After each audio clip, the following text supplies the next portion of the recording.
We did. We did run some tempo when he was in the game. So. What did Arizona do to make it so difficult to move the ball down the field? I think it was more us. We had the ball in the red zone 3 or 4 times. We got to convert when we have the ball in the red zone. We're trading 3s for 7s, and you can't trade 3s for 7s against a good offensive team like they have. So we moved the ball. We got the ball in the red zone, but we didn't convert in the red zone. So our execution on the offensive side of the ball has got to improve down there. And our field goal operations got to improve down there. So, it's a 14-13 game at halftime if we hit those field goals, but we shouldn't be hitting field goals. We should be scoring touchdowns. We got to do a better job in the red zone, specifically on offense. Was there something in practice that prompted the field goal kicker change? Or yeah, we had a little competition during the week and decided to make the switch. What made the Wildcats so effective on 3rd downs? That's the thing. You have to take a look at the tape, but that was the one thing. I think our defense, and we have a good defense, they did a really nice job. And there was a lot of times we got them into longs. Fida made one scramble that was a big one on 3rd down that we had to stay with them. And I think you got to give T-Mac credit. We knew coming in, we always felt he's one of the top receivers, if not the top receiver in the country. And the catches he made today, we had people on him, and they were contested, and he still makes the catch. I don't know how John Humphrey doesn't play that any better in the end zone. That catch he made for the last touchdown there down in the corner was, that's just, he's a heck of a player. He ran 2 deep over routes, guys are draped on him, and he makes the catch. So, sometimes you got to tip your hat. He's a really good football player, and I thought the quarterback put the ball specifically where he could catch it, and he only could catch it, and he came up with it. Some penalties that hurt you on sportsmanlike and face mask and false start.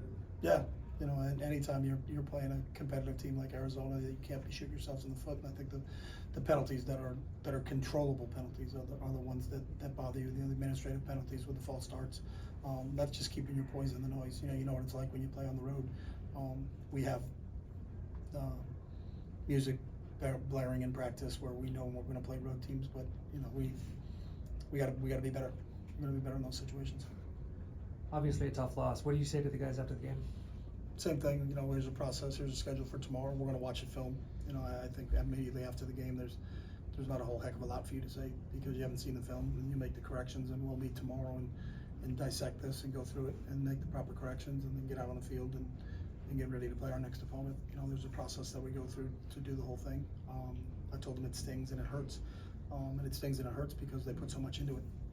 If you didn't really put a lot into it, then if you lose it, it doesn't really bother you that much. But it bothers this group a ton because of how hard they train and what they put into this. So,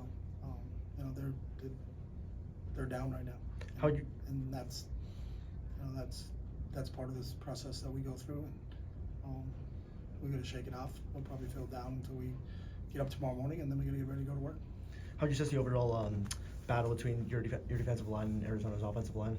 Yeah, I thought it was a back and forth. Our guys made some plays, but they did a good job, and I think their quarterback did a good job of keeping some things alive. And there were some plays where it's, you think you got them for a tackle for loss, and then all of a sudden the ball they pop out the other side, both the running back and the quarterback. But I thought our defensive line competed and played with great effort. Mixed in Colin a lot for just one play on some drives, just change of pace with that. Yeah, we have a package with him. We've been doing it since the Oregon State game. So, and he's really sparked us. He sparked us in the Colorado game, sparked us in the Oregon State game. So there's some different things that Colin can do that the other quarterbacks can't do, specifically. And he's got experience doing it too because he's run a lot of stuff. We talked about all the time. He's the most experienced quarterback because of the reps that he's taken. When he was at Kent State. So there's certain things that he can do and he feels comfortable doing. So. Thank you. Okay, thank you. Appreciate it. Thank you.